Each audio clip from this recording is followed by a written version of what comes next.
மகா கல்யாணத்துல நீங்க என்ன சுவாரஸ்யமானது பார்க்கலாம். மகா வந்து பேசிட்டு இருப்பாங்க. "என்ன நான் இப்படிலாம் கெஞ்சுவேன்னு நினைச்சிட்டு பார்த்தியா? அது மட்டும் நடக்கவே நடக்காது" அப்படின்னு சொல்லுவாங்க. சித்ரா வந்து, "என்ன இவ இப்ப கெஞ்சாம இப்படி நம்மகிட்ட திமிரா பேசுறா" அப்படின்னு சொல்லுவாங்க.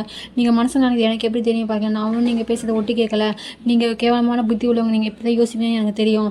நான் ஒன்றும் சூர்யா கிட்ட எந்த விஷயத்தையும் சொல்லலை. இப்போ எனக்கு எல்லா விஷயமும் தெரிஞ்சுச்சு. நான் டைம் பார்த்து சூர்யா கிட்ட எல்லா விஷயத்தையும் சொல்லுவேன். உங்களையும் சீக்கிரமா இந்த வீட்டை விட்டு வெளியே அனுப்புவேன்" அப்படின்னு சொல்லுவாங்க. ஆனால் கௌதம் வந்து, "அண்ணியாரே ரொம்ப வீரவாசனலாம் பேசாதீங்க. நான் ஒன்றும் வீரவாசனலாம் பேசல. உண்மையாக தான் சொல்கிறேன். நீ என்னென்ன திட்டம்லாம் போட்டிருக்கன்னு சொல்லிட்டு அதுக்கு ஆதாரத்தோடு நான் எல்லா முன்னாடி நிரூபிப்பேன். அப்போ உன் முகத்தில் கிழிப்பேன். கிழிச்சு உன்னை கழுத்தை பிடிச்சி வீட்டை விட்டு வெளியே தடுத்துவோம்.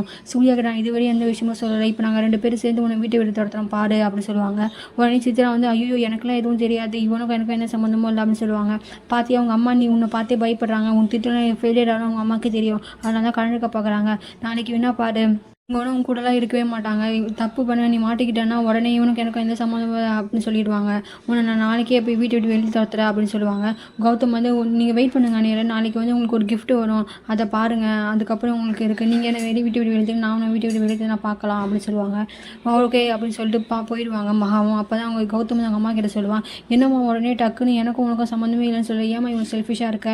அதெல்லாம் ஒன்றும் இல்லை. நான் ரொம்ப பயந்துட்டேன். அதனால என்ன பயம்? எல்லா பிளானும் சக்ஸஸாக இருக்குது. நான் தான் இதில் ஜெயிப்பேன்."